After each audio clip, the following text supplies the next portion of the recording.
Let's get ready to rumble! Barkley, 24. The champ is here. The champ is here.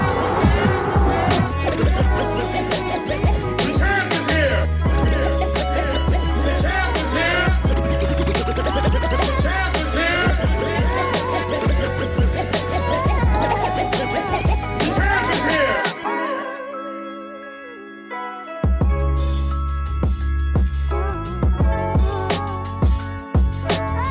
Suns, Booker for the win. Yeah!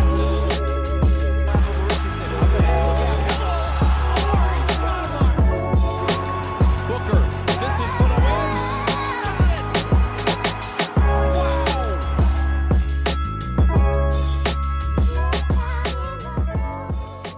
Welcome, everybody, back to the winningest podcast probably in the NBA, the Valley Podcast. Saltiest AZ fan in the house, Coach Evan as usual. Fellas, we're winners, and it feels good.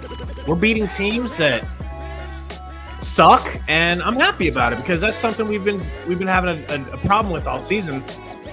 I don't know, man. I'm just on a high. I'm on a super high. We're beating great teams. We're beating bad teams. Who can't we beat at this point, Coach? 100%. I mean, we know that we can beat this team, or we can beat any team, anytime, anywhere. The problem is going to be in the playoffs, but we're 35% of the way through the season, so I'm not even looking at that. But any given night, this team can come out. This team can win. It's good to beat a team that you're supposed to beat, especially at home. I would say convincing fashion. We were never in trouble ever, really. Even when we were up by 14 when Magic made a little 6-0 run there at the end. I don't think anybody was worried. They were just toying with them. Devin Booker was toying with fools at the beginning of the game, 17 in the opening half, and there's nothing I love more on Valentine's than a Phoenix Suns dub. Salty, tell me about this game, man. It's a game you gotta do what they did. You know, it's a team that arguably is hit the hardest with injuries in the NBA. The Magic started off pretty good this season, right? I think they were at the top of the standings at one point, and then they lost pretty much everybody on their team. I think they had like 8 active players. They showed the bench at one point, and it was empty. It was like ghost town over there, you know? So, to a certain degree, I feel sorry for them, but at the same time, I don't, because it's just part of the NBA. We had some injury issues and stuff, and people didn't feel sorry for us. We got screwed over by COVID. People didn't feel sorry for us. So you just got to step on their necks, and that's what they did. There were some times in there where I think it was like the second quarter where they got up on Orlando, and then they just were not playing their offensive sets. They're jacking up weird shots. Like Ayton was shooting a 3, and there was a point there where I tweeted out, I'm like, man, these guys are full of themselves right now. They're playing like the game's out of reach, but no game's out of reach until that, the buzzer rings in the fourth quarter. So I think a lot of it was. It's difficult to not let up off the gas pedal when you played a difficult game. You're on the second night of a back-to-back. You're playing such a depleted team. But I think they did good. Booker went off, man. This guy was cooking. If it was a regular game, honestly, I think Booker would have went for like 50 if it was just a regular game and we were playing D-leaguers, because the way he was cooking in the first quarter, and then he got pulled for an extended time in the second, which normally wouldn't happen. It kind of threw him off his rhythm, plus the way the game was going. Booker was just lighting it up, man. I was just like, this is like flashes of that 70-point outing he had with Boston, but the way the game went, you knew he just wasn't going to be able to go for 50 or whatever. What's up? Hey, real big injury news. I just saw it come across the wire. NBA Central just tweeted it out. Anthony Davis has left the game after injuring his Achilles for the Lakers. Pray for him. I don't want him to be injured. AD, that's a terrible, I never want that. disgusting No. injury. But I at the never want same that. time, that is big for us. That's the opening. That's the opening we talk about right there. Yeah. That's the opening. Go and ahead. That's when the Suns need to go and be aggressive to go make a move. If that is Well, season ending, he could have gotta just done wait. something, sprained it or strained it, but Man, I would never wish anything on people, man. So I think before we jump to say, hey, you need to jump on this and get in, make some moves. First, we gotta, put our thoughts out there for Anthony Davis that he didn't actually blow his Achilles, because that's a major injury. I don't want that to happen to anybody. First of all. So we'll see what happens with that.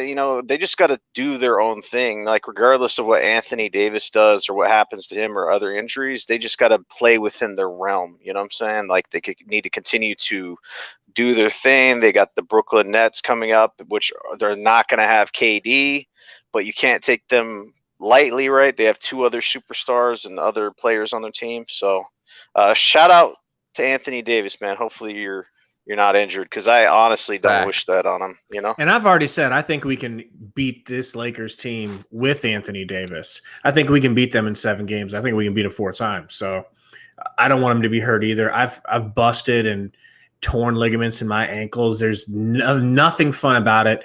But then also that Achilles, it's career threatening. It used to be 100% career ending, and now you see Kevin Durant come back from it, and he's really one of the only people. Remember how diminished Kobe was when he came back from Achilles? Yeah, because he was on the out of his career, right? He's older, so the older you are, plus KD is too. But medicine is advancing, but that's the major ligament that connects to your calf muscle, and usually when that, depending how severe it is, your calf muscle can roll completely up into your knee and shit. It's crazy. It's brutal. It is, man. What do you guys got from tonight? You want to go first? Go ahead, Coach. I know you're chomping. Yeah, I mean, what happened to your boy Vujicic or Vujicic or whatever his name is? Homie dropped 42 the other night against Portland. Comes into Phoenix when they had 8 dudes. Shoots 4 of 14, only plays 28 minutes. I didn't even see him in the 4th. I could have been I kind of was off doing a few things in the 4th quarter. I honestly didn't watch all the 4th. But I didn't see him at all in the 4th. Dude disappeared. Still outscored DeAndre Ayton for what it's worth, having a bad night. So it was 14 to 10. But Terrence Ross, man, I said we got to watch. If we can stop Vooch and if we can stop their 3-point shooting, we're going to win. And we 100% did that. But Terrence Ross went off for 23 points. Now, there's a dude I would love to get on the Suns bench next year or something like that. That's a dude that can come up and fill the stat sheet. But, man, we won. Book had 27, 4 and 6 assists. It was amazing to me. Whenever Book was not scoring, he was still creating. You guys, there were so many times he did something, and the dude is wide open under the basket, or he's wide open for 3. Right? Yeah, I think playing with CP3 is wearing, kind of wearing off on him. Because I think that's a facet of his game that he's trying to work on, is facilitating. You know what I'm saying? Like, that pass to Crowder for the 3 was legit. It was behind the back, set him up for the 3. So Booker's trying to work on that. It's like different areas of your game, right? He's working on his mid range, or I want to work on this or that defense to use take the glass. his game. Yeah, take his game to the next level. So, some Vlogs just said, you probably saw the check Kellen Olson Twitter. What did Jalen Smith do? Man, I had no idea, but he was inactive, and Monty came out and said that the team is going to make an announcement about him. I'm wondering if we're talking about sending him to the G League, maybe. I tweeted about this. You guys know how I was a big fan of Sticks in the beginning, right? Just looking at just the way he was playing. And I tweeted out, remember the time we drafted a player at number 10 and then he was inactive and didn't play for shit on our team? And it's like, That gives me flashbacks to old Suns teams. You remember when we were good with like Steve Nash and stuff, when we would literally sell off our draft picks for cash considerations because they wouldn't play or people didn't have time to develop them and shit. Like I'm getting flashbacks of that where it's like James Jones, like, yeah, I mean, I like our team, so we're gonna draft this guy, and it's just like Halliburton was there. Oh, you know, no, didn't it remind you more of like Earl Clark? yeah, stuff like that. Like it, yeah, exactly like that. We're gonna He's got draft Earl Clark and then not do anything. Heavy Earl Clark vibes coming from Jalen Smith. And the weird thing is, so he's saying Monty said he doesn't want to talk about him. To me, that makes me feel like he's done something that really upset Monty. But Jalen Smith doesn't seem like that type of dude. He seems like a bookworm Christian nerd who would seemingly be like the best person in the locker room. Like, everybody be like this nerd Jalen Smith. He shows up with his goggles on. He works hard. He's a good kid from good family. He doesn't seem like the type of kid to get in trouble. Like, what could it be, man? He was late to practice from Bible study, man. That's the only exception that I can think of, bro. So, Regan, what's going on? Maybe Reagan. Sorry if I pronounced it wrong, but he says, does Frank start against the Nets since KD isn't playing? Interesting, dude. Hold on. Let me go to Frank. Frank Kaminsky played 19 minutes, had 4 points and 8 rebounds. No assists, blocks, or steals this game. Only shot 7 times, 0 for 3 from 3. You expect one of those threes to just automatically fall for Frank accidentally. But I mean, Jay Crowder threw up 12 and 8. I mean, it's whatever Monty wants to go with right now, right? Like, what does he feel?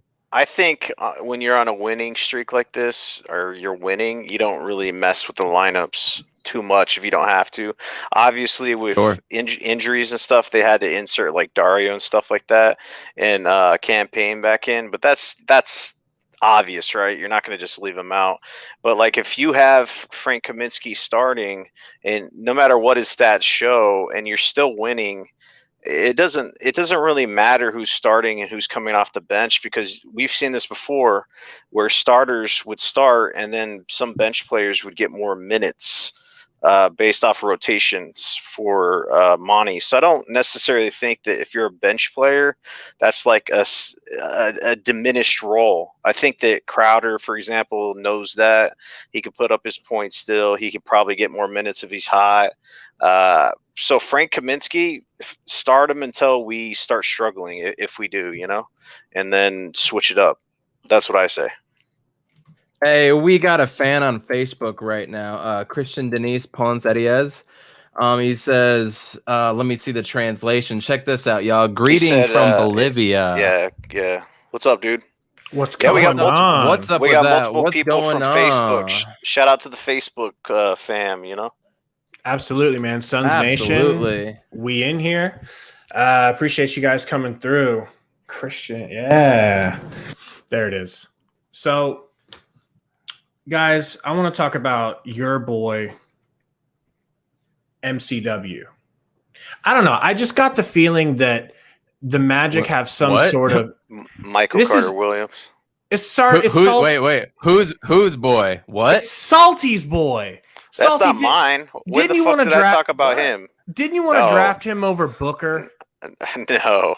I'm just never, dude. I was thinking about what team this dude was on. Was he drafted by the Sixers? Sixers traded. Remember? Traded to Milwaukee, I think, for a while, and then he went somewhere else, if I'm not mistaken. But yeah, now he's with the Magic. Yeah. So I just think that from what I saw tonight from their broadcast, it seemed like they were trying to like talk this kid up, and they're like, "Oh, is something happening with?" That should tell you everything you need to know about where the Magic's franchise is right now. That they're hoping that MCW is going to come in and save them. I mean, Markelle Fultz is out, bro. Aaron Gordon's out. Jonathan Isaac was hurt in the bubble, which made him out this whole time. Evan Fournier, like on the Suns broadcast, they were like, man, if this Magic team can ever get healthy, they're going to be dangerous. They were 4-0, started 6-2, remember? And then injuries just depleted them. I'm a closet Orlando Magic fan. I am. I loved Shaq and Penny back in the day. I loved Same. T-Mac. I Same. loved the team that they had when with Dwight Howard, when they had Hedo and Rashard Lewis and shooters around him. The jerseys, the pinstripes are always sick. So I feel bad for them. I always felt like they're kind of the Phoenix of the Eastern Conference in a way. Like they're a big enough city, but they just don't get the love and respect they should. Yeah, they kind of remind me of my Chicago Bears. They're like lovable losers, right? What? Like they're lovable losers. You don't have to fear the Bears. Are you guys ever scared when the Cards play the Bears? No. Man, y'all had the best defense of all time in 85, one of the best players of all time at running back. Y'all got championships. What are you talking about? One championship. Got That's pretty more much than a lot of teams one have. Super Bowl. But like nobody really hates the Bears. Does anyone other than Packers fans? Nobody hates the Bears. Nobody hates the Magic. They got cool jerseys. They are who we thought we were. Oh, I forgot about that game. Orlando's never won a championship, right? Right. No, they went to the finals twice in the 90 against the Houston and against the Lakers. Any team that doesn't have a championship, I'll rock out with them, because the Suns don't have one. So feel a little bit of a kindred spirit thing. Kindred spirit type of thing. Yeah, that's why we're not an NFL podcast. I've been to Orlando, right? I've been to Orlando. I like the area. I'd actually think about living there if I would go to Florida. It's nice. It's cool, man. It has all the theme parks and shit. But yeah, I don't have anything against them, and hopefully they can get all the players back. I completely agree. What about that? What about the comment from Matt on Facebook? What's up, Matt? I don't know if you were here last time, Nate, but I went to elementary school with him. We played on a few basketball teams, and we'd always argue who got the Kevin Johnson or the Dan Marley number. Nice. But yeah, but he said another great game. Man, I love this team. Overcomes a little adversity and makes adjustments after losing. Win 9 of the last 10. Let's go. Can I comment on the 9 of the last 10 though? Like I know that's big, but if you look at what Boston and Milwaukee has done since we played them, like they've lost every game since then, man. I think Boston won 1 game. So all those teams are kind of on the downfall. So do we look at those wins a little bit differently now? I mean, OKC just beat Milwaukee, y'all. No, I don't think you look down. I don't think you look in retrospect at all. We've lost to Detroit and some teams like that. I think you take wins when you can get them. Yeah. You don't kind of look at what other teams are doing. Plus, it's hard in the NBA to string wins together, and like it shows how good of a team you are. And there are arguments on Twitter about Utah, right? Because Utah's on this huge streak, and they're comparing them to the Atlanta team that went on the run. They had like how many wins did they have back in the day when they won like I don't know. They won like 24 in a row or something stupid. Yeah, but then they got in the playoffs and got slapped, right? People were saying Utah's that type of team and stuff. So there's people don't really believe in Utah based off of the way their team is, because they have like one scorer, one star, and the rest is just role players. But like when you look at the Phoenix Suns, you look at any of these other teams, they have 2 not superstars, but 2 star players that can fill it up for like 20 points a game at least. Because when you get in the playoffs, it doesn't matter really how deep your teams are. Like it matters that you have people that can score. So that we have Devin Booker and we have Chris Paul, and then you can fill in some other names there. Like they were talking about Ayton and some other players, but then you look at like the Clippers, they have 2. It's just like that's like the magic number, right? You need 2 legit scorers that can fill it up in the playoffs. And then when you look at Utah, it's like, is Gobert gonna fill it up for you? Nah, you know what I'm saying? So that's the thing when people see the Utah Jazz, but they've stringed together those wins. And I said with the Phoenix Suns before they went on this run that they needed to do this to separate themselves from the pack, and they are doing that, and they need to continue to do that, because eventually it's like up and down seasons in the NBA. So eventually we'll go on a downslide because it just happens. But we need to separate ourselves from that pack, because if you look at the Mavs, they just lost again tonight to Portland when empty stats patter Doncic put up ridiculous points again. But look at their record, So I don't know. That's my take there. I think that they just need to keep going, and I don't think you judge wins based off of what other teams are doing, right? I agree. It's hard. It's hard, yeah. In a COVID year too. But I did see a stat with the Jazz that before the last two games where they played Boston and Milwaukee, they had like the 5th easiest schedule. And they've missed the least amount of games of like any NBA team. And I think that builds. I think that's good for them because it builds the continuity too. They've had the bulk of the same players and obviously the same coach for the past 3 or 4 years too. So they have the continuity more than other teams as well. You know what I mean? And if they would have had Bogdanovich, I guarantee you they would have beat the Nuggets last year when they were up 3-1. They would have won one of those games with Bogdanovich. That dude that dude is a baller. I'm not even going to front or cap on him. So it just is what it is. It's a league of runs, and they're shooting over like 42% from 3, which would be historic. I don't think they're going to be doing that because I don't think of anybody on that team other than Bogdanovich as a knockdown shooter. But right, dude, you never know, man. This could be their special season, and who's to say it's not? I mean, and if Anthony Davis is out for an extended amount of time, it's NBA, man. Who the hell knows? Yeah, but do they scare you? I mean, no. The Jazz? Yeah. No. I'm any team that can go on a run like they've gone clearly has their shit together and has everything figured out as far as who they are and what they do. And so that is scary to me. You know? I mean, they don't have old ass LeBron. I mean, not that LeBron isn't cooking this season because he really is. Like, I just don't see like where you go and say, oh, the Jazz are weak here. They're weak here. Like they've got their scores.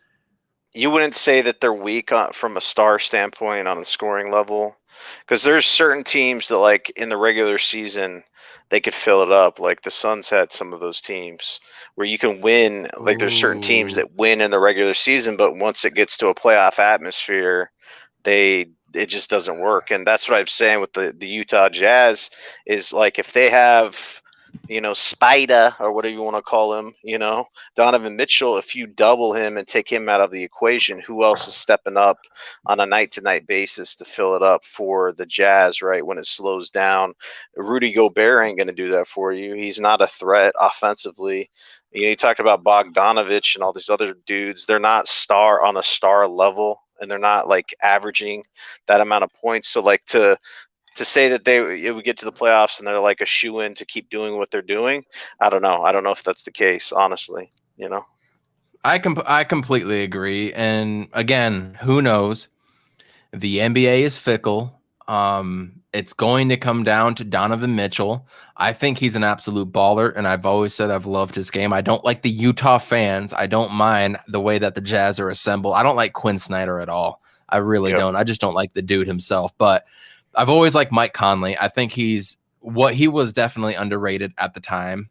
His salary doesn't, you know, give way to what his performance should be at this point in his career. I like Bogdanovich. Dude was a killer in Indiana. He's a killer now. Gobert is the best, if not one of the best, low post defenders in the game today. Royce O'Neal, dude, I don't trust that dude at all. I feel like he's just going to come crashing down at some point. And same with Jordan Clarkson. Jordan Clarkson is not I don't see Jordan Clarkson. Remember when he came in the league and dude would jack up shots over and over and he looked like Nick Young? He looked like a Walmart version of Nick Young. Yeah. So I don't trust dude at all. Jordan Clarkson is like one of those sporadic guys. Like he could go nuclear on you and go on crazy runs, or he could just suck, you know, and just brick, you know, so. And right now he's averaging 17 a game. He's the clear front runner for sixth man of the year. But I just saw another tweet of the Anthony Davis. I want to full screen it. So Gabe, I'm going to full screen this. So check this out. I don't know if you guys saw this since we've been going live, but here's Anthony Davis walking off with an Achilles injury. This don't look good. Oh, okay. We're not seeing him. I thought he was just walking away and his Achilles snapped. No, he's walking away, hurt, limp. That looks like DeMarcus Cousins when he came off, or Kobe when he came. That doesn't Yeah, look. bro, Damn it! he's got a flat tire, man. I don't know what y'all are thinking wearing these short ass tops in You know, basketball, man. That drives me wild. That's up for debate, Coach. Honestly, I personally wear high tops. I know. I wear high tops. I don't think high tops prevent Achilles injuries, dude. What they're saying is that it's actually about the heel of the shoe and how much support is in that like low heel, low ankle. So like shoes that are real kind of like loose down there, not good. But they need to have like a real like protective thing for you to slide your heel down into so it's more stable. You know, that's yeah. I mean, in retrospect, hindsight's 2020, but I mean, these things happen, you know, like there's only so much you can do to prevent injuries. Sometimes it's just the nature of the beast, especially in a high impact sport like basketball. Like it is what it is. Sometimes you get injured. You're going to come down on somebody's ankle, man, or somebody's foot and roll it. It's just, damn, I don't want that. Iverson Vlogs is saying, what are the Lakers doing? AD had a sore Achilles last week, and they still played him. I didn't hear that. Wow, if that's I feel like I heard that. That's messed up. He had I saw something else earlier that it said he had tendonitis in his Achilles. That's crazy. That's like playing Kevin Durant in Game 3 or Game 4 when he totally busted it, man. Except it was Game 3 and Game 4, so it makes a little bit more sense than just regular season play. Dude, when you're a doctor, dude, you've got to make that effing call. I'm sorry. You've got to make that call. Like, no, dude, he's going to get hurt again. Maybe AD's it could have been. Yeah, KD could have been like, no, I'm playing no matter what. Well, a lot of competitors are going to say they're fine, even when they're not. Like, that's where the doctor comes in and say, hey, you're not playing, or they need to step in, because a lot of players with that competitive mindset will go in even injured because they don't want to be, you know, looked down upon or say that they're sitting out when they can play. So they're going to play with an injury, especially with like people that get concussions and stuff these days. Back in the day, people would just go in. They're like, oh, yeah, I'm seeing stars, whatever. I'm okay. And it's just like, he'll be fine. Get back out there. Yeah. So I don't know. It is what it is. I play in a Lifetime Fitness league, and it's pretty competitive. It's really fun. You got ex-college players, current college players, ex-NBA players. I played a whole game where I guarded Vince Young, and say what you want about fat Vince Young. That dude can move, all right? Mm-hmm. And, like, in that league, I've played with a sprained ankle 3 or 4 times because I just don't want to miss the opportunity to play because it's so fun. And I could see if I was rich and famous, how much more fun it would be. Like, I don't want to sit there in a suit and watch you guys score my points. I want to be out there doing that. This is a fun game, you know? But, yeah. What about the comment from Christian talking about from Facebook, his last one? Thanks to Devin Booker. Yep. How about that, man? We're getting transcendent national player or national fans because of a Devin Booker. Too, yeah, man, right? absolutely. No, I think that's cool, man. I think that speaks volumes to Devin Booker from a global perspective. This, you know, becoming a fan because of him. I think his stardom is just taking off. You know, he did all the right things in the beginning of playing with the Suns. The Suns just were not on national television just because of where they were at as a franchise. And he did all the right things. You know, he's dating one of the Jenner girls that has like millions of followers. See, the thing is, people were saying on Twitter, if she wanted to, I don't know how many millions of followers she has on Twitter, she could literally tweet out Devin Booker All-Star, and it would probably get him as a starter in the All-Star game. But she hasn't done it, dude. She better start doing that. She hasn't done shit on it, man. I know he's not going to ask her, but you'd think as his girlfriend, she'd be like, yeah, I want to support my dude. Like, all you got to do is tweet that out once. You're like, let's look it up. No, you're not lying. You're not lying. I'll look it up. She has like 30 million followers on Twitter, dude, or something like crazy. 130 bazillion, I'm sure. What's her name? Bruce Jenner? Yes. Let's look this little hoe up. Jeebus, Christmas. All right. Well, she's showing a decent little amount of skin there. 30.9 mil. Yeah. Anyway, she could easily just tweet that out, and it is what it is. But she's probably got more on Instagram. Dang, 30.9. How many people have more than that? How many think Kim has? 69. That's perfect for her. Isn't it? She should just stop. She's right like, there. I'm staying at that number. Oh my gosh, you're right, man. So, yeah, just for numbers' sakes, go look at how much the Suns' actual official account has. It's like 1 million or something. So It's I just got to crazy. say real quick with Kendall Jenner, I remember freshman year of college sitting in my dorm room. We were just flipping through channels and we turned on the Keeping the Kardashians show came on. And I remember Kendall and her little sister, they're running around and being like really super annoying in these shows. This was in 2007 when I was a freshman in college. And now being all grown up and wifing up Devin Booker, it's just funny. I was like, dude, these kids have no idea what life they're in for. Like with this multi-million-dollar lavish thing, like I'll be surprised if either of these kids don't show up in some sort of drug rehab. I mean, and to her benefit, they haven't yet. So, I mean, props to her for that, I guess. It's just funny. Let's just be honest. Kendall is the hottest out of all of them, though, too. So. I suppose at this point in time, for sure, you'd have to say that. But let's also look at the fact that Devin Booker, I mean, I think Devin Booker could be like a mine worker, like working in coal mines, and he could still pull a girl like that because the dude is gorgeous. Am I wrong? Kelly Oubre was gorgeous. Booker is gorgeous. Bro, it's just, the dude's got everything. Like, talk about having – he's gonna have. Gabe signed up for their OnlyFans account. I apparently. want to marry good for you, man. Booker. Good for you, man. Hey, it is what it is. It is what it is, man. There's some. I gotta bring this up. There's some crazy Iverson fans Vlogs out is there. like pause. He just got off. He logged off.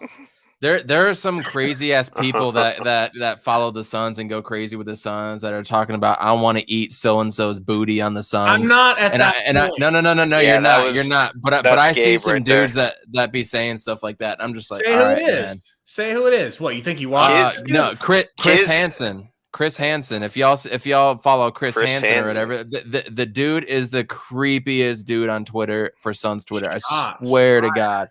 I'll throw his ad on here. I think Kiz said he wanted to swallow Devin Booker's kids or some nastiness. Come on, Kiz. And then I thought you were talking about Suns Twitterati number one, Leezus. I'm blocked by him. No, dude. That I don't even follow that dude. I've muted that dude. He talks about what he wants to do with his followers, like at 1 a.m. or something. I want to do. I am not going to say it on here. Y'all can just. He deleted it the next day. He says, "I want to do so and so and so and so to all my followers." Like I'm talking about like masochist type of stuff, man. Like there's that. And yet he's like the number one Suns follow on Twitter. He's said some suicidal things too. So I'm not trying to push anybody's buttons or push him over the limit or hate anybody. I'm just saying there's a context you need to have with some things, and there's a line you just need to not. Can we get to the good old days where the Suns players were running trains on girls afterwards or whatever? Iverson Vlogs just said that. I remember that girl during the bubble saying stuff about the Suns. Honestly, man, when that came out, I was like, dude, I don't even like Devin Booker right now. That's team unity if I've ever heard it, dude. Okay. Okay, we're off course here. Whoa. Holy Suns Twitter is a creepy ass place, man. Holy hell. Yeah, Leezus, Chris Hansen. There's some dudes out there.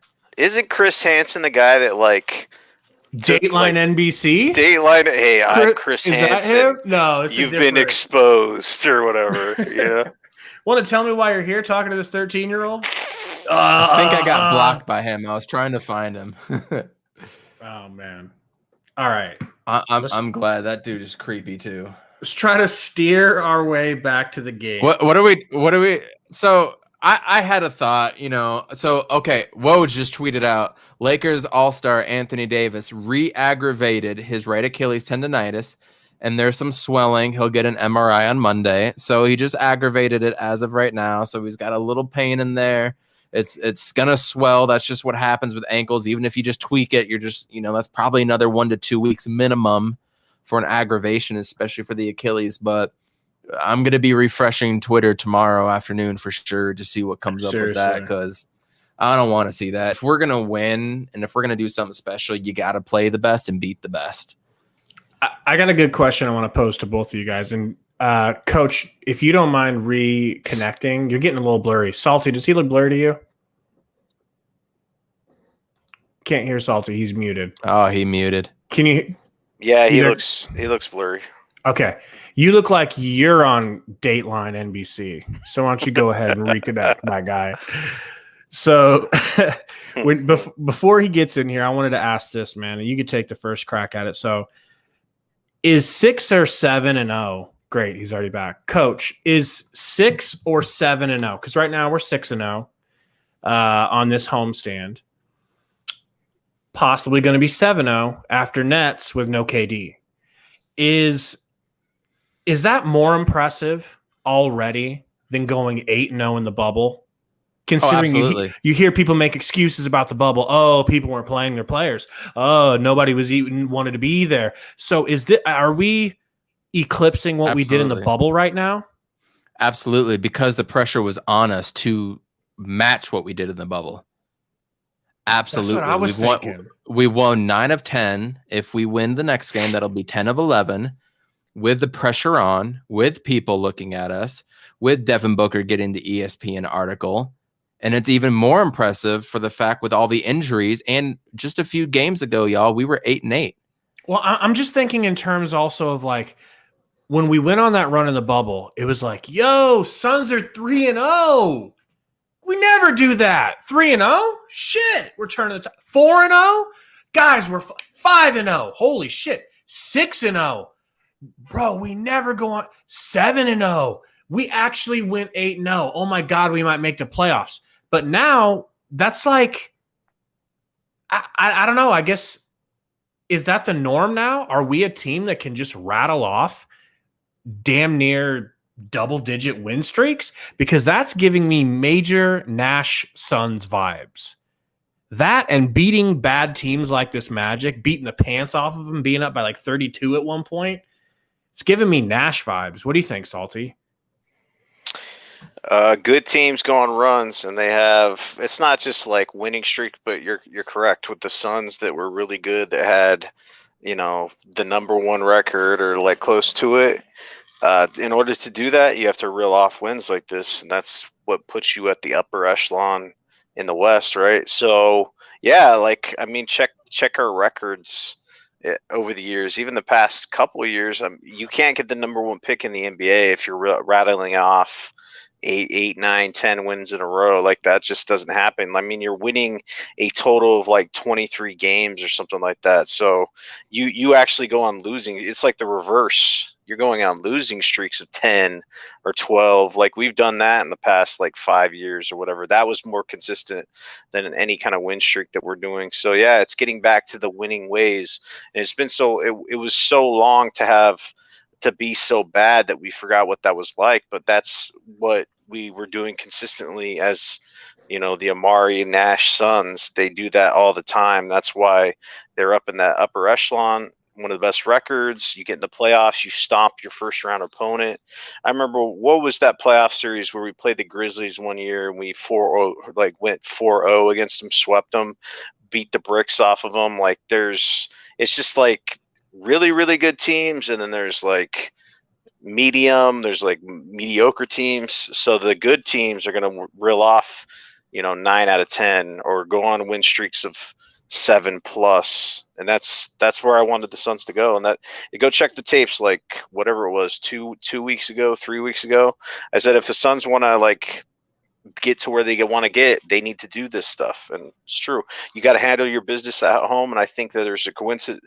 There is a factor of us letting fans back into the stadium. I think that helped too, because it gives them energy, no matter if it's 1,500 fans. Or I think 3,000 were at the game today. That gives them energy and momentum, because they were chanting MVP every time Booker takes a free throw, and that's got to make him feel good. You're playing for actual fans, so you got to take that into account as well. What's going on, kids? He says, tuning into the second best post-game Suns podcast. We're trying to keep up with you, kids. We're trying to keep up, all right? Yo, ask Kiz about his tweet about swallowing Devin Booker's kids, bro. Oh, you missed it, Kiz. Shit. You missed it, Kiz. Would you care to comment, Kiz, on a Booker child swallowing tweet that you may or may not have tweeted? We'll give you a second. But, man, let's see. What else do we have here? So, box scores, standings. Box scores, but one other thing I wanted to talk about was campaign. Yeah. I had this thought tonight. Didn't really care how he played tonight. He's still working his way back from injury. But just the way he runs this offense and the way he has kind of like just his chemistry with the team. I think I want him to stay and be our starting point guard once Chris Paul leaves. What do you think about that? Now, of course, if we find a Doncic or something like that in the draft, or we happen to draft something better. But I guess what I'm saying is I would be completely fine if when Chris Paul hangs him up, campaign steps in and is that starting point guard. What do you think? You want me to comment on that? Either, but yeah, you first, Salt.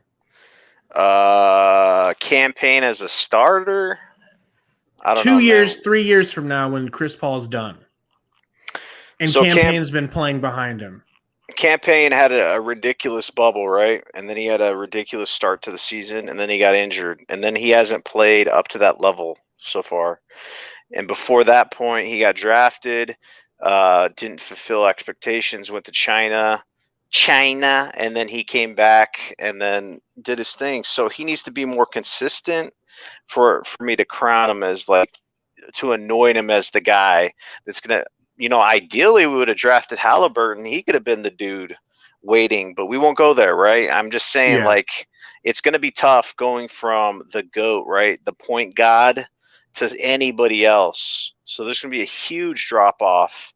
So I don't know. I honestly can't even go there with campaign. I think he might even, his contract's coming up, so I don't even know how that's going to go with the Suns, if he'll even stay with the Suns to give us a chance for that to happen, because we got to pay a lot of people. That's a good point. I always forget about the money aspect, bro. You look great, by the way, now, Coach. We can see if no blur. Yeah. Looks good. Can we just beat the Nets on Tuesday? He always wants to focus one game at a time. Isn't campaign just perfect for what we need right now? I think he needs another 1 to 3 weeks, a handful of games to, be completely back to where he was. And I really think he's going to get there. I think there's a synergy he has with this team and with Monty. Who knows what's going to happen? My worry with Chris Paul was he's only going to be here for 2 to 3 years. What are we going to do after that? But we don't know what's going to happen after that. We don't know what star is going to want to go where. We had no idea KD was even going to want to go to the Warriors and then the Nets. And then Kyrie went. Chris Bosh going with the Heat. We just don't know who's going to want to go where. Karl Anthony Towns could be here by then. 3 years from now, him and Devin Booker could be perennial stars. It might not matter who we fit in at point guard, or maybe we'll have a dope Mikal Bridges scoring 22 a game. You know what I mean? That type of thing might not even matter down the road, but let's just focus on Brooklyn. Let's just enjoy what we have right now. It's a fun topic to talk about, but it's so hard to predict anything in the future. Like, who would have thought Harden going to the Rockets and exploding to what he was going to happen, right? We just don't know. So what's next? The Sticks conversation, or do you guys want to talk about the Nets? Sticks. So Kiz thinks Sticks is going to go to the G League. Man, I'd actually be happy if he went to the G League because he get consistent playing time. Like, he's not doing anything right now. Like, he's just sitting and rotting on the bench. If like Sticks goes to the G League, we need to do a post game for the. We don't even wait. We don't even have the NAZ Suns anymore, so it's not like he's going to be playing for the Suns G League. It does, right? I mean, it doesn't matter. He's just going to be Tyshawn Alexander went over there.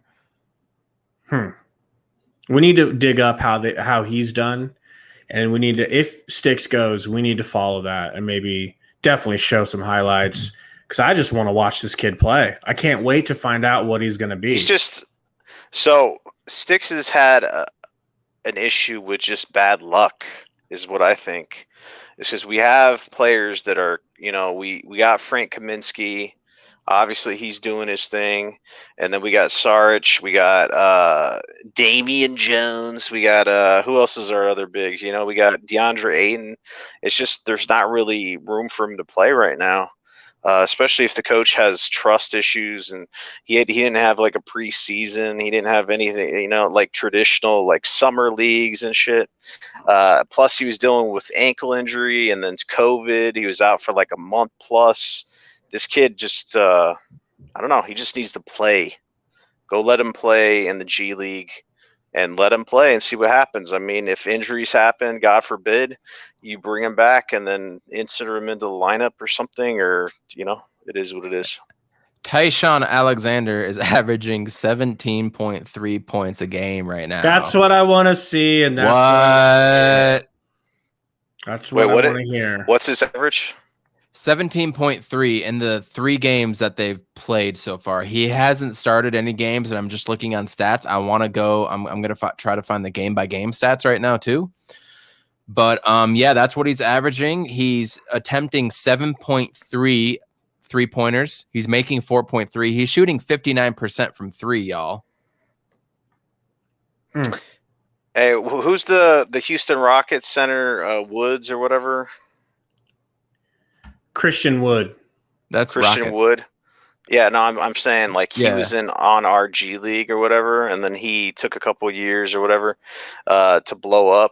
You never know with timelines with players, So I still believe in Sticks, man. I've seen him play. I've seen his. I just think he has. I think he's gonna be good, man. Because he was stroking it right off the bat, right, with his threes, and he just looked confident, regardless of whether or not he was making it, which he kind of was. He was making his shots. He was taking them, and he wasn't scared, and that was beautiful. Yeah, you can't teach confidence because just look at Dragon Bender. Lack of confidence, like if that's like the number one killer for shooters. So, pick and roll, awesome. Shooter, awesome. If you're noticing my smile over here, why I look like I'm cheesing, it's because of this. Oh my god. We gotta play that every time he has a bad game. Every time he has a bad game, we're gonna start with and then put like we'll put a graphic in there. Aiton's grade for the night. Grade this. Why is Ayton so soft?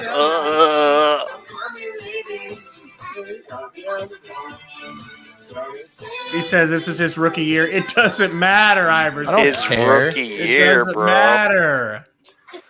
Hey, remember that Anthony Davis video that surfaced where he's getting smacked up in the locker room? And he was naked on the floor. I love it. He wasn't getting smacked up in the locker room. He was getting finger blasted in the locker room, and he was loving it. I love it. Hope you're okay, AD. Still hope you're okay.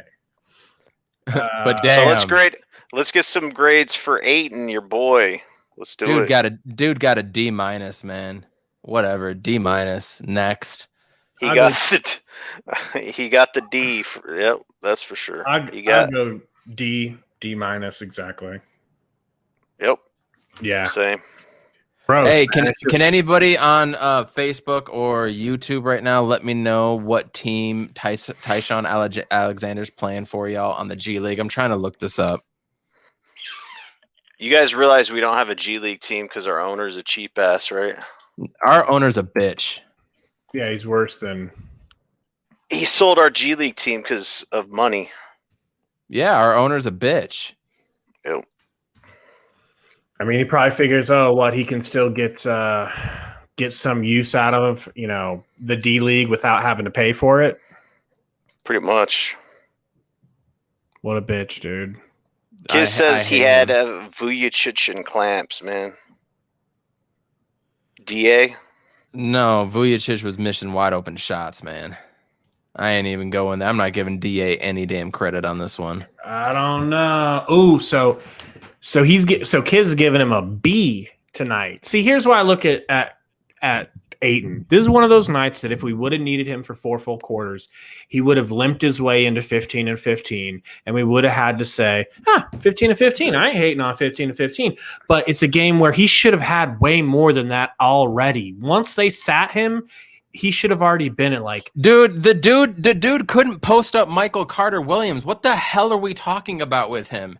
And everyone's going to say, oh, the Suns couldn't get him the ball. It's up to the damn post player to make a nice, clear passing angle and passing lane for the passer to get to him. That is up on the post player. And that dude hasn't posted up anybody since he left the University of Arizona down in Tucson.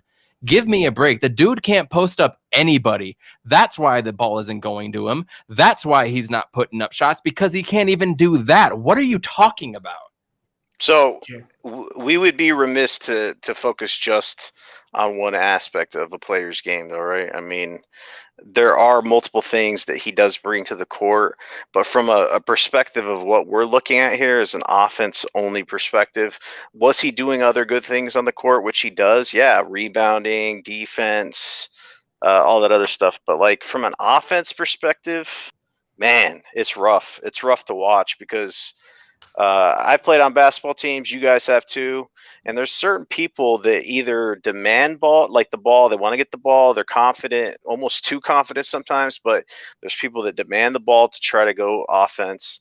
You know how it's like our offense runs through book or whatever. Like they'll just give him the ball and you're just confident he's going to go for a shot or create his offense. Sure. I don't see the players like trying to even get the ball to Ayton. Like Frank Kaminsky was rolling to the basket and got the ball more from Chris Paul. He doesn't roll, man. He like takes a half second to even roll. And then he almost goes like 50% when he rolls. Dario did it game 1 and Chris Paul was feeding him because he was so decisive in his roll that he just went. DeAndre Ayton doesn't do that. He doesn't roll. So he doesn't post up hard. Come on. The thing is like, so obviously from a numbers perspective, his points are down, right? He was averaging 18 points last year and he's at like 13 or 14 this year. So it all comes down to a contract, right? If he wants to be this guy that's a defensive anchor point and he's a defensive specialist and he's a rebounder and his points come from tip backs and like alley-oops and shit, then that would be reflected in his contract. Because if he's trying to get the max, that's not a max player that does that. Like he's like, that would be reflected in his salary. And that's the biggest issue that we have as Suns fans right now. It's not necessarily because he was drafted number 1 and I want him to be this or that. Like the player that he is now from a future standpoint or a salary standpoint, he is nowhere near the max. And the fact that the radio was talking about that is crazy.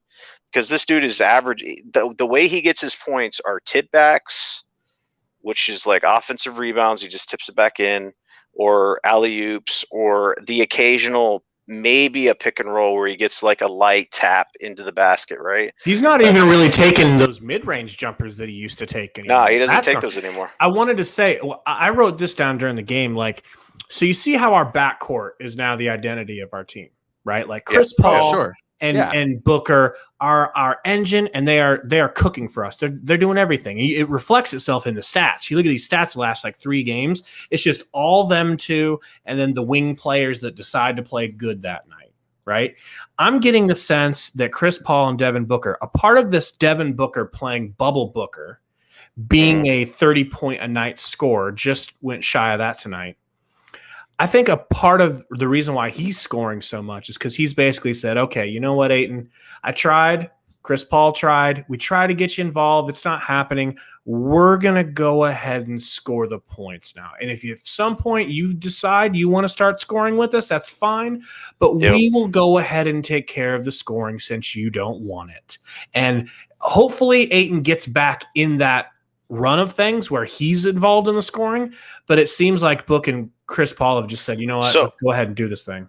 To piggyback off of that for you, if you're playing on a basketball court, Gabe and Coach B, if there's a player on the court that's perfectly fine doing the dirty work and not being involved in the offense, would you make it a point to try to get him involved? Or if he's not complaining about it, or he's just kind of invisible on the court, would you even try to get to that player? Like, I mean, it's weird to say, but it's just like he's no. You're right. No, you're right. No, I 100% feel you. When you see effort like that, or when I'm coaching and I see players doing effort like that, like, I want to do anything I can first in practice to make sure he's getting the looks that he needs to, do the little things, or get the buckets underneath and things of that nature. But when you see in a game and he's going all out and he's dominating defensively, man, you want to feed that dude. You want to give it to him. But when DA is going up against Embiid the other night, or when he gets matched up with even Brook Lopez, man, we talked about it. We're not seeing that heart and fire. And if you guys remember at the beginning of the season, when we were forcing it to DA, that's where our turnovers came from. Because he can't post up. Wouldn't you rather not try to force it into him and just kind of let him do his thing off of tip backs and alley oops and shit? That's where we're at with him right now. That's what it is. He's a different player now. They're treating him like one of them guys who it's like, look, bro, we're not going to run plays for you, but you're going to get your minutes and you go out there and hustle, you get your points. And that's why you see these low scoring, high rebounding games, because he's just not getting it. There was one point where, did you see Vucevic hit that three in like the third quarter, end of the third, and the very next play down, they swing it to DA. He's at the 3-point line, not 10 seconds later. And he's like, I didn't, you take it. It's like, bitch, he just hit a three in your face. Do you have no pride? We're up 30. No one cares. Shoot in his face. Nah, I don't even want these 3 points. It wouldn't even be worth it to try. You take it. Scared. So the thing is like, remember when DeAndre was doing those mid-range jumpers or whatever? That's exactly how Embiid gets his points. If you look at the way he scores, Embiid's just not like Shaq dunking on everybody. He has a mid-range jumper that he gets like 80% of his points from. So Embiid developed that mid-range in the post game, and that's why a majority of his points come from that. So the fact that we've just completely, or DA is just completely okay with not, I don't know, developing that side of his game is weird to me, because it's like he had that, and then now it's just like he's completely not doing it now. It's like, all right, I guess, I don't know, we're winning, so no one cares, It's weird. It's weird how he just goes from, I care for these 5 games to, I'm good. You guys score. I mean, it better be reflected in his fucking contract. That's all I got to say, dude. You better not. But like we said, man, somebody is going to throw money. It's probably going to be someone stupid and desperate like the Hornets. And then what do? Because you said you can't let him walk for nothing. You can't get nothing from him. I guess we'll cross that bridge when it comes, dude. I mean, doesn't he seem like the kind of, like, no offense, I love DA, but doesn't he kind of seem like the kind of soft-minded dude who would be like, Michael Jordan wants me? Michael Jordan will pay me money? Okay. Michael Jordan likes me. I'm good again. Yeah. That's why Terry Rozier went there. He said he was going to go to the Suns. He's like, yeah, Suns was my choice. But then Michael Jordan called me on the phone, and I was like, oh, my, I got starstruck. And it's like, Michael Jordan believes in me? So that's why he went to the Hornets. I'm not worried about it. We got the better end of the deal because we got Chris Paul. But I'm just saying, I could see Ayton falling for that. Bro, so I think the way this comes down, because I can just project the way James Jones is going to go about it, we're going to have to pay a whole bunch of people. We're gonna have to pay Bridges. Bridges is gonna cost money, and all these it's just, I feel like the end game for Ayton is a trade. That's it. I mean, I don't know if it's gonna happen right away, but I think he's gonna get traded. I don't think end up paying him his money, dude. It's a guard dominant league too. And if you're not a center who can step into that and still get his, then you're tradable. You could. There's a bunch of players that can get out, get rebounds, and be defensive, right? Jokic, Vucevic, whatever you want to call him. We just saw him the other night. Embiid. There are centers. Whiteside, Rashawn Holmes. Those are even the cheaper options. Kids just mentioned that. Who's the dude that plays for Dallas? Has tattoos all over. Boban? Is it Boban? No, No. Am I thinking of the wrong team? He used to play for the Kings. I know who you're talking about. I can't think about dude. He got drafted by the Kings. Yeah, you can go to you can get Miles Plumlee in here to do that. You guys. No, what are we? Okay, but that's only when Ayton plays bad. That's but you're talking. But no. But we're talking about salaries at this point. You can find John Collins. Thank you, Timothy. Exactly. You can't build a team and just be paying people just because you drafted them number 1, dude. Dude, you could get Kelly Olynyk to come in here and get you 8 boards and 8 points. Gross. Will Cauley-Stein. Yeah. I was like, big dude. Yep. I'm like, I can't think of it right now, but that's just the point that we're saying is that I feel like we could find not C-tier centers. I don't like the guys that are going to be able to produce for you at a high level at a lower pay. You can find somebody like that, right? Yeah, we didn't draft DeAndre Ayton to be a defensive stalwart and a rebounder. We drafted him because he looked like the second coming of like any kind of offensive threat that you've seen with star centers. You're not drafting a center number 1 to be a defensive anchor and a rebounder. I'm sorry, because if you were, we would have just grabbed Jaren Jackson Jr. from the Grizzlies, or we would have grabbed Mo Bamba. So pull the trigger on Collins or whatever people are talking about, like from ATL, dude. I mean, at least he's an offensive threat. He still gets rebounders. You know, he still gets rebounds. Is he a 4 though? I mean, but the point that's the point that we're making is that we can find somebody else to do what DeAndre Ayton is doing. If you want a defensive minded center, then that's fine, and we can keep him. But as Salty said, that contract better reflect that. And if somebody's going to go out there and throw money at him, and we lose him for nothing, that's when I'll be pissed. Yeah, you better not get to that point, dude. You miss on draft picks, guys. It happens in every sport, every league. Number 1 picks. This guy is the surefire bet, whatever. Rod Marinovich for Robo QB for USC back in the day. The Boz, the linebacker from Oklahoma, like these transcendent talents. And then they just flop. You could be Bo frickin' Jackson and get a hip injury, and then that's it. You know what I mean? It happens. Like it is what it is. It happened in the last regime. It wasn't even James Jones to begin with. It's not James Jones's guy. Remember that James Jones didn't pick this dude. All right, so he's looking at this from a completely different lens too. So the fact that he was yielding or saying he's taking calls on DeAndre Ayton, whether he was proactively doing it or receiving, I don't even think matters. The fact he was engaging in trade discussions says a whole lot to me. Doesn't it say that to you? He does not have the same DNA that D-Book and Chris Paul have, that dudes that hate losing more than they love winning. That's the kind of guy I want, man. Not DA, not dudes that's going to dance in those videos and show up, and the only post that you see are of him in some like whatever type of socks that he's wearing. I don't know if you guys saw that like 2 or 3 days ago. It's just a picture of his socks. It had like a U of A logo, like SpongeBob on it.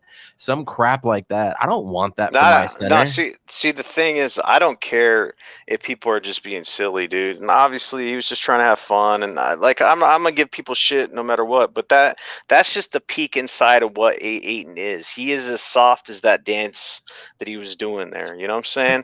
And the thing is, like, if Ayton had to pick between putting in extra work or getting better in 2K, I guarantee you'd be playing 2K. Dude. No, you know what I'm saying? Maybe you're right. No, I promise, dude. I promise. What is this that you got pulled up, Gabe?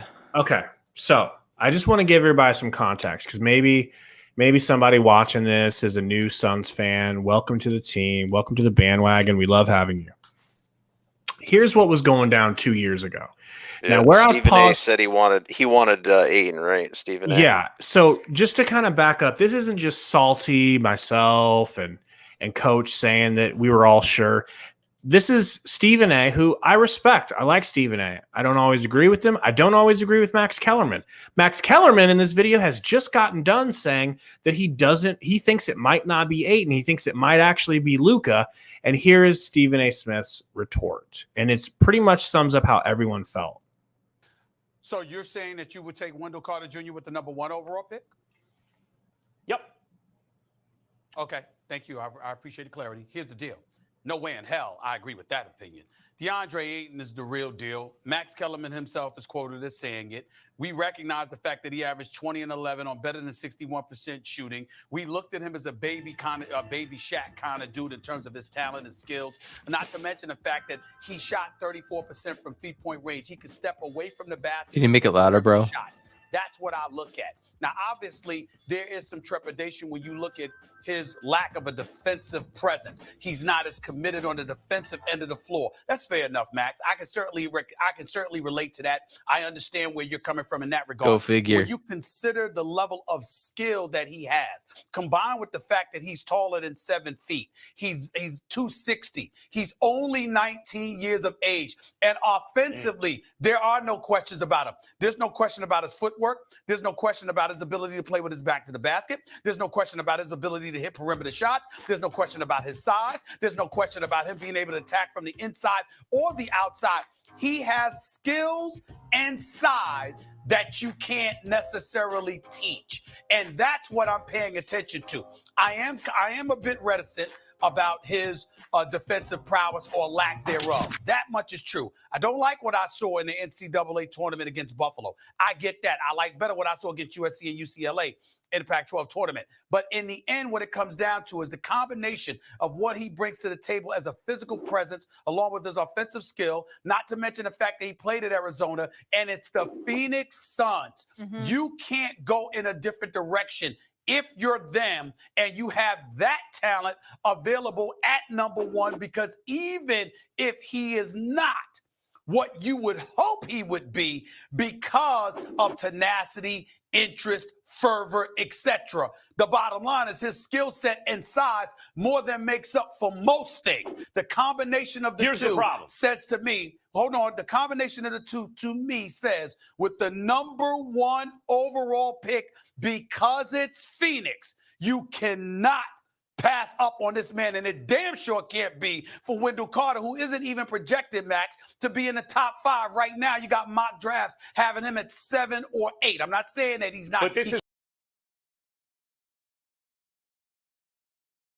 that says it all right there. That's what. Holy shit! Is that not exactly holy the shit of what we're getting from him? It's crazy. It's to like, hear that in retrospect. Absolutely. I watched that the other night and I was just like, what am I watching? Like, okay. I thought coming out of the draft that his defense was far under what everybody says he is. I knew he had the foot speed. I knew he could guard wings on the perimeter. I didn't know if he could bang with the bigs down below. Obviously, it's shown that he's average, maybe a little bit above average at that, but I knew he had the foot speed to guard the guys on the perimeter. Tenacity. There is no tenacity. Dude has no tenacity. He couldn't post up De'Aaron Fox. Dude couldn't post up Michael Carter Williams tonight. Quit talking to me about any type of offensive game, because if you're not bringing up that point, you don't know basketball and you don't deserve to be in a conversation with me. Iverson Vlogs, why'd you have to remind me that there was a rumor for him for Kawhi? I remember there was rumors for him for Kawhi, him for Porzingis, just the opportunity to draft DeAndre Ayton. Will the Suns trade it away? God, this is... Hey, Kiz, we're not trying. We don't want to trade him. We ain't mad after a win. If he's going to be a defensive player, that's great, and I want to keep him around for that reason. But we don't know what his salary is going to be coming up, and that's the issue that we're having, because we think somebody might try to throw a max at him, right?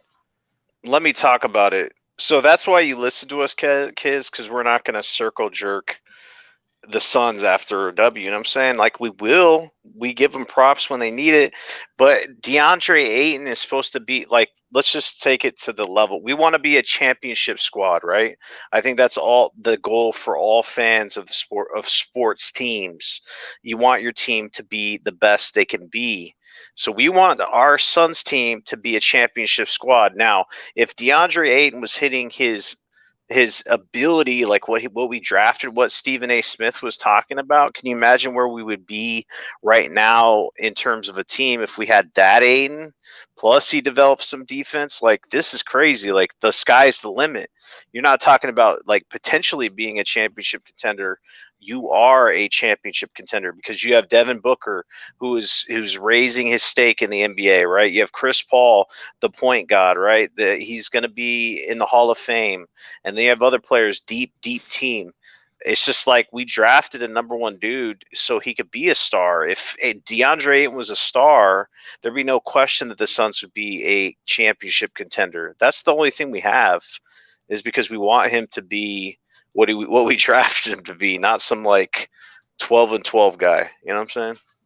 So we want him to be what everyone saw in those highlights that they were showing on ESPN. It's like you see him getting the ball in the paint and just moving people around and dunking on them. You don't ever see an attempt like that anymore. Like once or twice every 7-8 games, you get a nice dunk and you're like, oh, he's arrived. 2 games later, he takes the Kaminsky route right back to sucking. Why? Coach, I want to know from you. Why? Just kidding. Dude, you got to start looking at the body language of Chris Paul and Devin Booker when they're talking to Ayton. And you see like aggression and fierceness in their eyes. Like, no, dude, you need to be in this position over here and doing this. You got to understand what we're trying to do here. He looks very passive in those. I mean, he's not a confrontational dude, which we've seen, which I want to see from our 7-foot center, who's supposed to be the key cog in our freaking defense, right? But he's very passive in those. Maybe it's just on the court. I don't know what it is, but look at the body language, especially when people are talking to him too. That right there is the key thing to me. And people are going to say all these other things, and they're not looking at the little aspects that we are. They're just a Stan DeAndre Ayton account because they're a University of Arizona fan or something like that, or because all their buddies already chose Mikal Bridges and Book and Cam Johnson, so they're going to be like, I guess I'll go with DeAndre Ayton. And they're just blowing him up for really no reason. Dude had 3 good games in a row. He has had more 13-7 outputs, 15-10 outputs than those big games. And it's so frustrating to watch. But if he's going to be a defensive center, and that's what he is, then he needs to play like that, and he needs to average 15 rebounds, 3 blocks, and be that menace and get tip balls and dive on the floor. He doesn't do those things. What if Book wants Ayton gone? To peace, see ya, bye. Book is that next transcendent star, man. You know, I guarantee you, Book gave the okay to let Kelly walk for Chris Paul. I'm from what I heard. You think so? Through I don't want to say through sources, but I did hear people saying that they knew people inside the situation that was saying that Book basically said, "It's Chris Paul. You do what you have to do for Chris Paul." And so we let Kelly walk. We just showed a video the other night of Kelly and Book at like age 15 playing together. Like they know each other. They loved playing together. And he let him walk. Of course he would let Ayton walk if he felt like he could get an upgrade. Cat, for instance, do you send Ayton away with something for Cat and hope to revive Cat? Yeah. Yeah.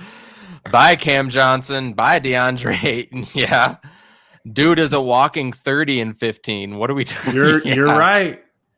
Even though he's soft in his own ways, he is.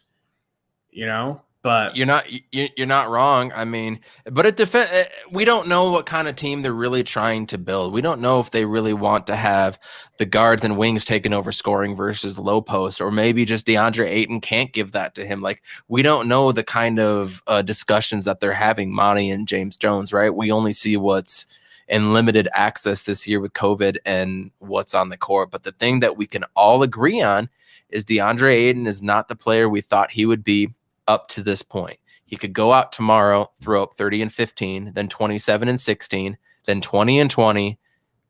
But we've seen too many of these 13 and 7s to believe in that at this point, right? Do you believe he can go out and get 20 and 20 still? Yeah, but isn't that confidence fading a little bit each performance, Salty? Gabe? Sorry, go ahead, Gabe. It's not, to me, I think he can do it any night, but I don't think that he can do it consistently. He's teaching us how to think about him, and what he's showing us is that he either cannot or will not be aggressive every night.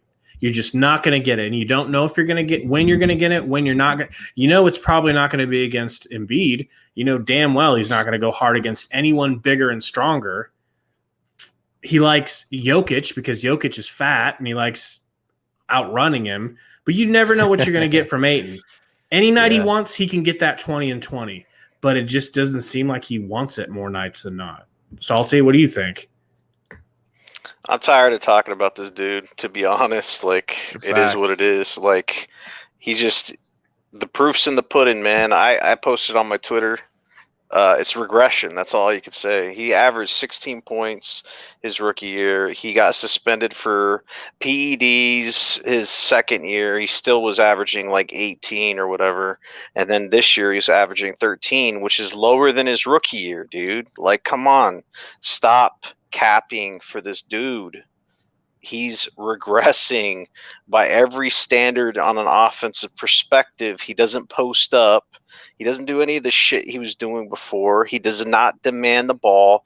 I get it. We want to win beyond everything. But like the thing is like if you're going to be a star or live up to your potential, you cannot regress below what you did in your rookie year. It's called progression as a player. Go look at Devin Booker's stats. Did he come in the league and score like whatever he did his rookie year when he's coming off the fucking bench, and then 3 years after that started averaging below what he did his rookie year? No. I mean, if you're gonna take a standard progression, you should be going up, and he's not. That's all we got to say. Yeah, he's a bust from an offense perspective, offensive standpoint. Just he's a bust. Plain and simple. He's not going to reach it. He could do all the other things that help us win, but the thing is you didn't draft him for that. I don't care what anybody says. Listen to what Stephen A. said. He sucks on defense or whatever. He wasn't talking about drafting Ayton because he was a defensive stalwart and he's getting rebounds. He didn't fucking say any of that shit. So I'm tired of talking about this dude, to be honest. Mostly because me and Salty or hardcore forks up Sun Devil fans. So anytime we can rip a U of A player is a good time. Unfortunately, it's against the Suns right now, but neither of us want him to fail. We don't want that, but he is. So the Lakers getting blown out. Lakers, if I'm not mistaken, I thought they were winning at one point last time I looked. But then they lost. Ant was out in the second quarter, though, man. That's what it was. Ant goes out, and this is what you see. Yeah, so well, I mean, he's a big part of that team. The biggest. Well, I would say LeBron's bigger, but yeah. You want to roll through? You want to roll through some scores? Should we do that? You take guys? us away, coach. Yeah, let's do it. So the game hasn't quite ended yet, but it looks like the Nuggets are going to win with less than a minute, up 119-101. Jokic with 23 and 16 and 10 assists, accidentally rolled out of bed with that. LeBron still had 22, 10, and 9. I don't know if he's playing right now to get that last assist, but probably front running Bron. Check this, you guys. Washington Wizards beat Boston. Boston is 13 and 13. Bradley Beal had 35 and Kemba had 25. Really, regardless of who is or who isn't playing, I'm surprised the Celtics are 13 and 13, a perennial Eastern Conference Finals team. But going over to the next game, the T-Wolves got to win. Shout out T-Wolves getting a win over the Raptors. Cat play? Is he back? Cat had 20 and 11 and 3 assists. Woo! Kyle Lowry had 24. What's going on, Cat? Future son Cat right there. Hit me up, Cat. Hit me up. Let's go. Next one. Here's one Gabe's really gonna like. Unfortunately for us though, the Spurs win. Spurs beat the Hornets 122-110. But as Gabe has been capping on with Terry Rozier, he had another 33-point outburst tonight. But DeJounte Murray with 26 and 12. So that's a win that the Spurs had to have to keep in pace and get in those Western Conference playoffs. DeMar DeRozan's playing like an all-star, so not above Book though. no. Right. Next game, this doesn't help the Suns either, but they're only 11 and 15. But they lost. Sorry. No, it did help. The Pistons beat the Pelicans, so the Pelicans were on this huge high, and then they lose. Mason Plumlee, 17 points, 10 rebounds, 10 assists. That's a wild triple Mason double. Plumlee. No. Let's go. Straight up. I'm just Straight kidding. up. Who says no? Straight up. Who says no? Next one, I don't know if this helps or hurts. I think it hurts the Suns' chances at this point, but I'm honestly always rooting for the Mavericks to lose. The Blazers, probably in the game of the night on ESPN, the Blazers pulled it off against the Mavs, 121-118. Dame, the killer, with 34 and 11 assists. Luka, 44 points, 7 rebounds, and 9 assists. I didn't see any of that game with my son going crazy today. But it's good to see the Mavericks always lose. Here's the game I was talking about earlier, though, y'all. Thunder 114, Bucks 109. Giannis had 24 and 17 and 10 assists. Thunder they got some good players on their team, dude. Everybody was accounting it to Chris Paul, which he does have a major factor, but they have some good players and their coach is good, dude. So and they play hard. Next game that does affect us to a point was a Grizzlies and Kings matchup. Grizzlies came away with it 124-110. Jonas Valanciunas had 25-13. Y'all make sure to check Twitter. I retweeted a nasty dunk on Jonas. I'll try to find it so I can go live, and it turned out to a brawl. Dude dunked it on him, and his legs were hanging all on Valanciunas. He came down. Valanciunas shoved him to the ground. It was good to see some fight in some dudes. But De'Aaron Fox came out with 23 and 9 as well too in a loss against the Grizzlies. Clippers pulled off a game they had to win, or it was a must win. Is a can't lose game really. 128-111, and Lou Williams had 30 points and 10 assists, and that rounds out the league tonight. I'm going to try to find that Valanciunas tweet though. What are your guys' thoughts on what happened around the league tonight? Salty, anything? Doncic, the empty stats patter, dude. I mean, teams under 500, the dude shouldn't go to the All-Star game. You got to keep it consistent with Booker. But you know he will, and he'll probably be starting. He will be starting over Book, no question. Definitely not keeping it consistent in the NBA when that's the shit that's happening. But beyond that, I'm happy the Mavs lost, even though Portland is good. I like Damian Lillard, but there's a potential that the Suns could go 4-5 matchup with Portland, which would be crazy, and that would be just an insane series. And then it's scary. We handled them. What, you think so? Yeah. I mean, in a playoff series, I would imagine. I think so. Chris Paul, Javon Carter, and Mikal Bridges all get the chance to slow down Dame. Sure. Chance. I don't think you can slow him. That's why I said they get the chance. But they have no Collins, they have no Nurkic as well too, which is I think where we definitely have the leg up on them. That's a team that could probably make a move too. We've got Sarge now, so we're good. We're looking good. Hey, share my screen. Y'all got to see this. This is fun. Wait for it. Get on. What was that? Holy shit. I mean, Embiid did that shit on purpose, bro. Come on. That's not Embiid. Who is that? Damn, he looks like Embiid. He looks huge. I don't know. 20 on the rim. That's not Embiid. That's Sacramento. Who is? I can't see the. I don't even know who that is, to be honest with you. But that's nasty. Is that DeAndre Ayton right there? No, I'm just kidding. No, let's see. Me Too? Yeah. I saw that. Clue. Me Too? What? The Me Too movement?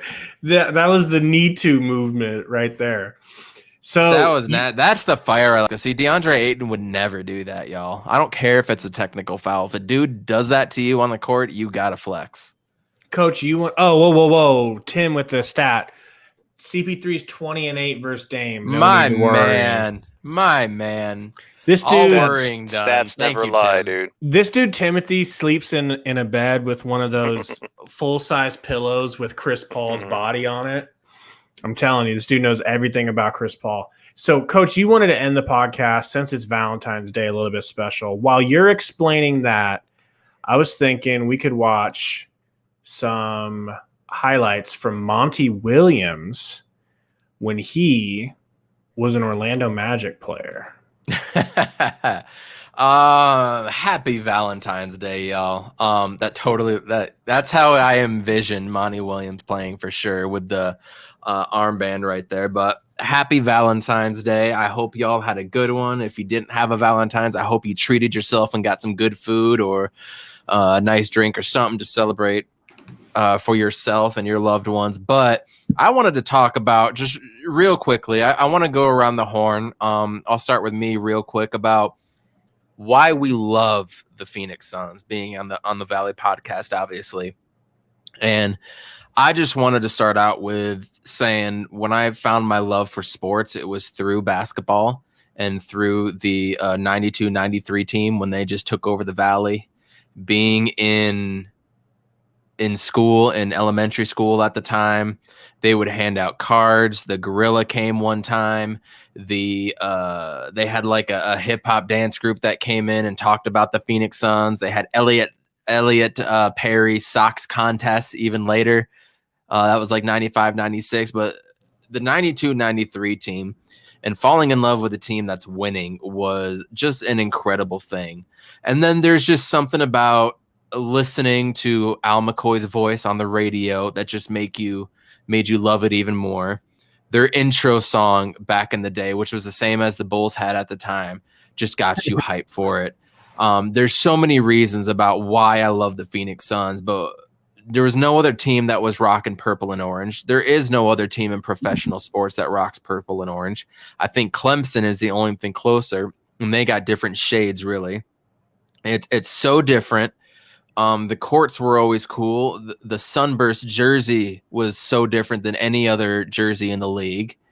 We always had consistent good players. We were always going hard. And when you had Jerry Colangelo, dude would make a move to better your team without thinking about it. He didn't care who it was, man. He traded Jason Kidd like it was nothing for Stephon Marbury. I mean, he would have done whatever. He traded Michael Finley and Steve Nash, and we saw how they turned out.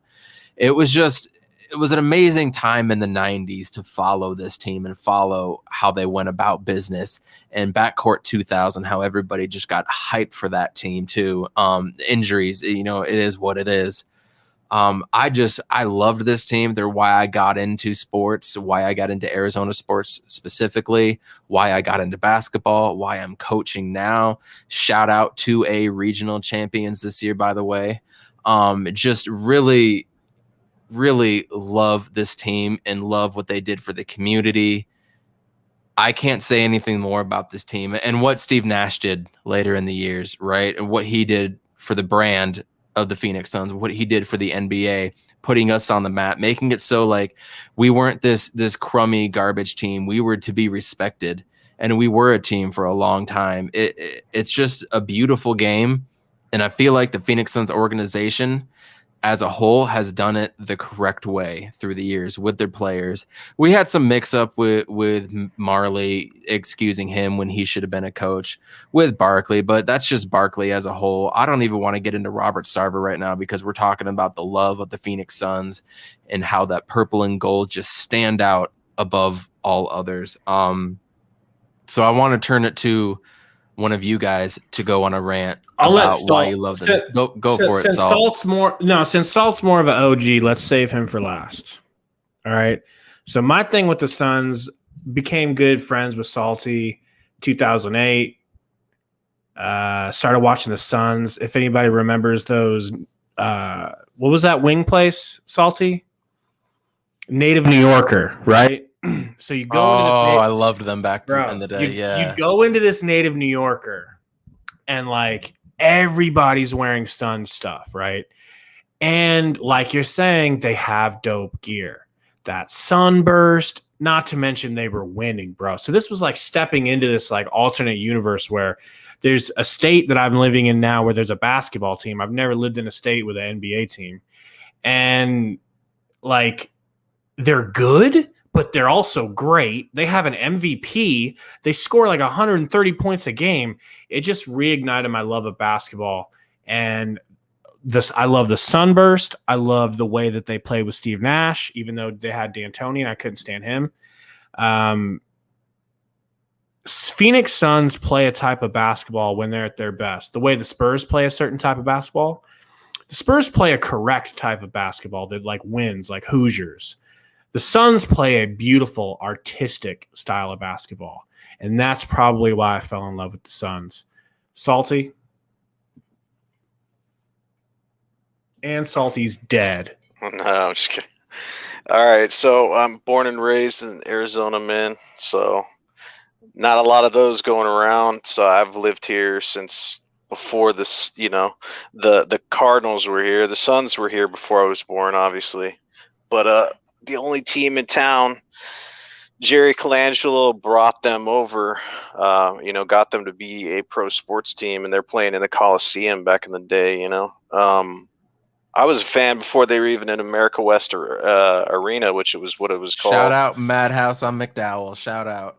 Yep. So I was, there was like the first pro team that we had, and then the Cardinals got here in '88, and I rocked out with them ever since for that as well. But the Suns were just the main ticket item in the Valley, and if you weren't here for it, you didn't really know what it was like. But it's a small, like Arizona, so Phoenix as a city has grown exponentially, but it used to be like the biggest small, what I'm saying, like the biggest town that's had a small town feel to it in the country, honestly.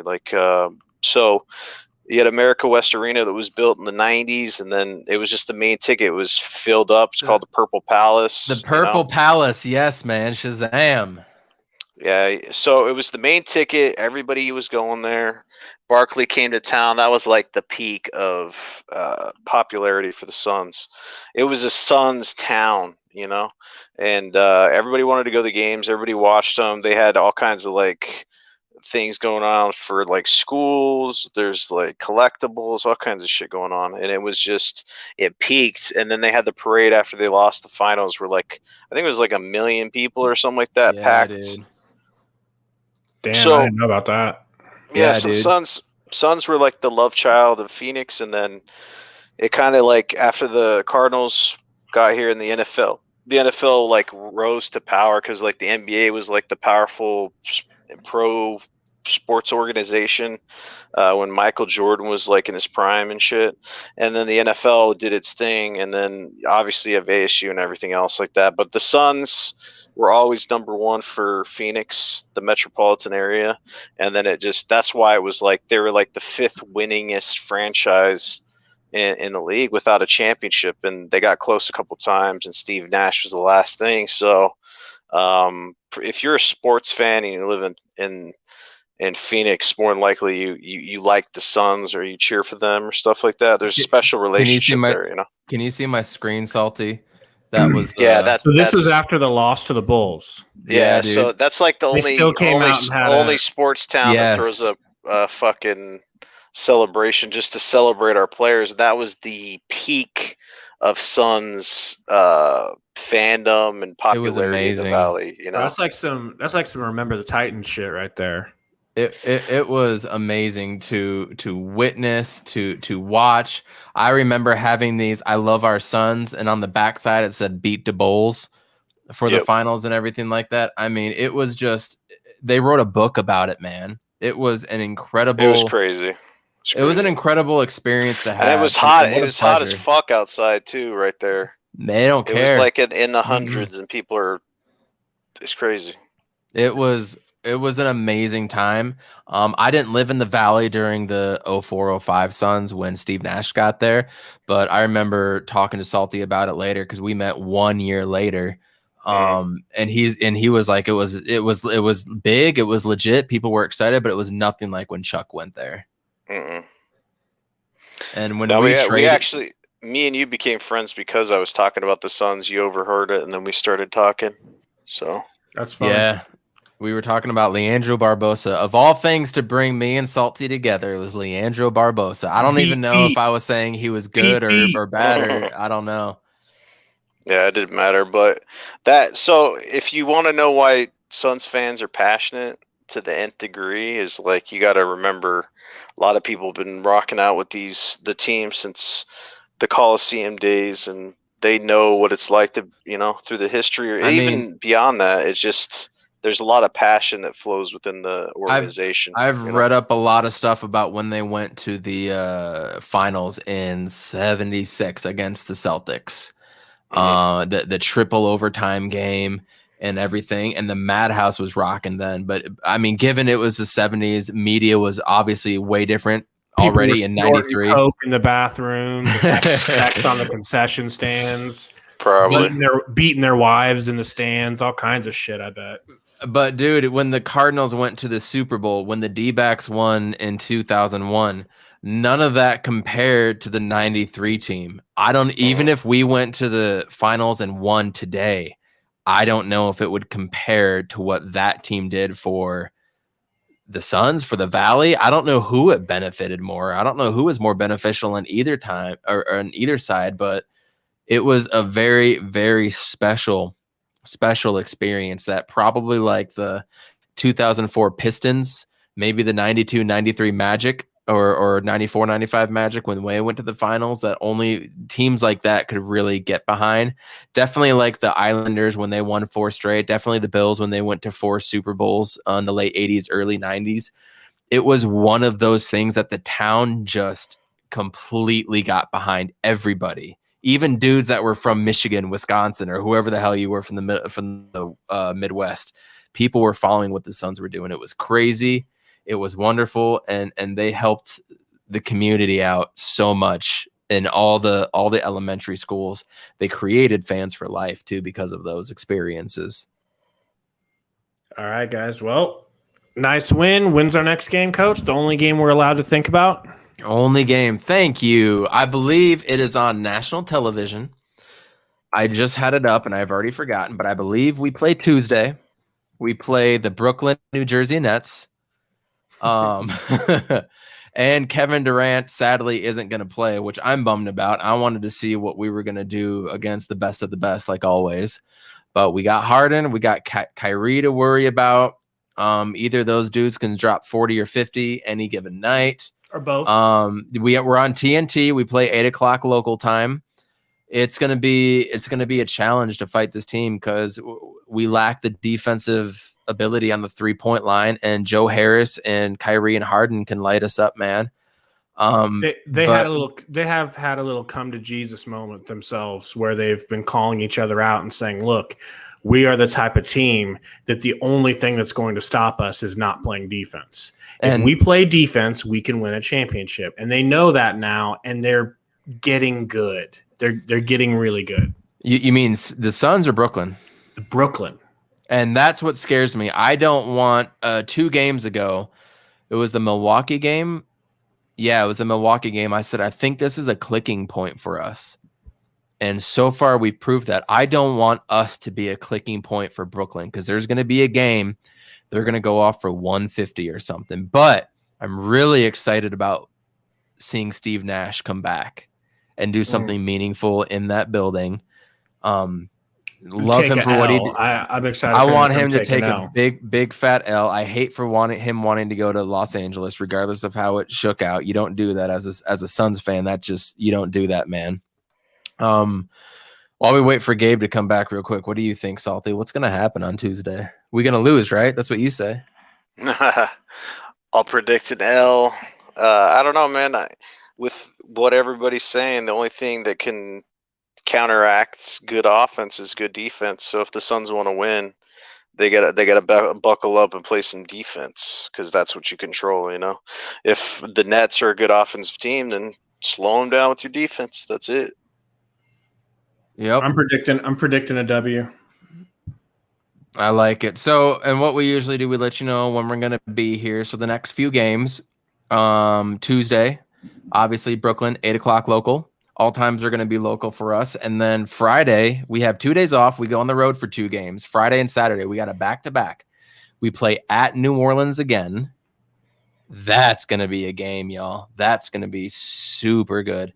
And then we play at Memphis. 2 teams that seem to always give us some trouble. 2 lower-tier teams, but teams that have played us well. New Orleans stomped us. I can't wait to see the adjustments we make against New Orleans. I can't wait to see going up against Ja Morant again because dude is just special. But again, we're focusing on Brooklyn. We're focusing on Kyrie and Harden. I mean, you stop one of those players, I like our chances. Agreed. Man, well, we'll see you guys Tuesday. 2 nights. Take it easy. Hope you guys aren't having ice like we are here in Texas. Stay safe if you are. I know y'all aren't in Phoenix. He's having a different type of ice. Cheers. Yeah. Thanks, Salty. Appreciate you, man. See you guys.